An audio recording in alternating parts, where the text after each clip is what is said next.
আসসালামু আলাইকুম। স্টুডেন্টস কেয়ারের পক্ষ থেকে সবাইকে স্বাগতম। গত ক্লাসে আমরা পড়েছি কিভাবে ইলেকট্রন বিন্যাসের মাধ্যমে একটা মৌলের পর্যায় সারণীতে অবস্থান নির্ণয় করতে হয়। আজকে আমাদের আলোচ্য বিষয় হলো আউফাউ নীতি। প্রত্যেকটা মৌল এই ফর্মুলা অনুসারে ইলেকট্রন বিন্যাস করা যাবে না। ইলেকট্রন সমূহ সর্বপ্রথম কম শক্তি স্তরে প্রবেশ করবে, তারপরে পর্যায়ক্রমে বেশি শক্তি স্তরে প্রবেশ করবে।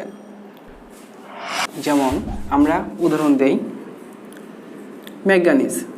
ম্যাঙ্গানিজ হলো পারমাণবিক সংখ্যা 25, এর ইলেকট্রন বিন্যাস করলে হবে 1s 2s 2p 3s 3p 3d 4s। এটা হলো ইলেকট্রন বিন্যাসের নীতি।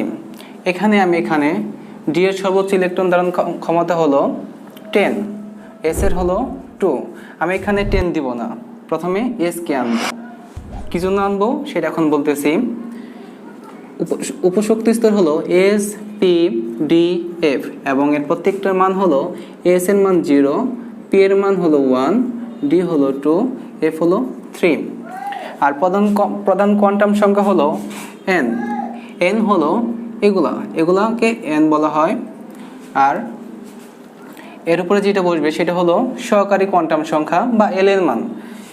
এখানে এল হলো সহকারী কোয়ান্টাম সংখ্যা।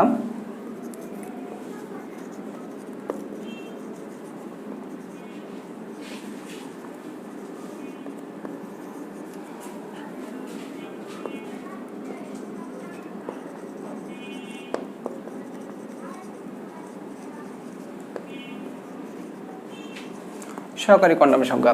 আমরা যখন ইলেকট্রনগুলো এখানে প্রবেশ করাবো, দেখব কার শক্তি বেশি হয়, কার শক্তি কম হয়, সেটা দেখব n+n যোগ করে।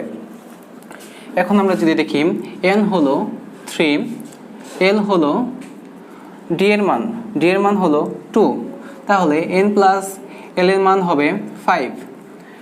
এটা হবে 5, এটা যদি যোগ করি n হবে 4, l হবে s এর মান 0 সমান 4। তাহলে আমরা দেখতেছি 3D এর চেয়ে 4s কম শক্তি স্তর, সুতরাং ইলেকট্রন প্রথমে এটাতেই প্রবেশ করবে। s এর সর্বোচ্চ ইলেকট্রন ধারণ ক্ষমতা হলো 2, কখনো 1 হয় যদি ডি অরবিটালের ইলেকট্রন সমূহ হয়তো বা 5টা থাকবে, না হয় 10টা থাকবে, অর্থাৎ অর্ধপূরণ বা পূর্ণ থাকবে। এখানে আমি s2 দিলাম, এখানে 5 দিলাম। এখন যদি কাউন্ট করি 10 20 25, ম্যাঙ্গানিজের 25 হয়ে গেল। এভাবে আমরা ইলেকট্রন বিন্যাস করে পর্যায় সারণীতে অবস্থান নির্ণয় করতে পারবো। এখন যদি আমরা পর্যায় সারণী থেকে এর অবস্থান নির্ণয় করি, গত ক্লাসে আমরা দেখিয়েছিলাম 4 সর্বশেষ ইলেকট্রনের উপর নির্ভর করবে। যেহেতু এটা ডি এবং এস অরবিটালে ইলেকট্রন সমূহ প্রবেশ করছে, সুতরাং ডি প্লাস এস এর ইলেকট্রন সংখ্যা হবে, ডি হলো 5 এবং এস হলো 2 7, অর্থাৎ গ্রুপ সংখ্যা হবে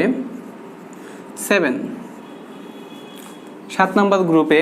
আর পর্যায় হবে এন, মানে প্রধান কোয়ান্টাম সংখ্যা 4, পর্যায় 4, অর্থাৎ ম্যাঙ্গানিজ 4 নম্বর পর্যায়ের 7 নম্বর গ্রুপে অবস্থিত। ধন্যবাদ।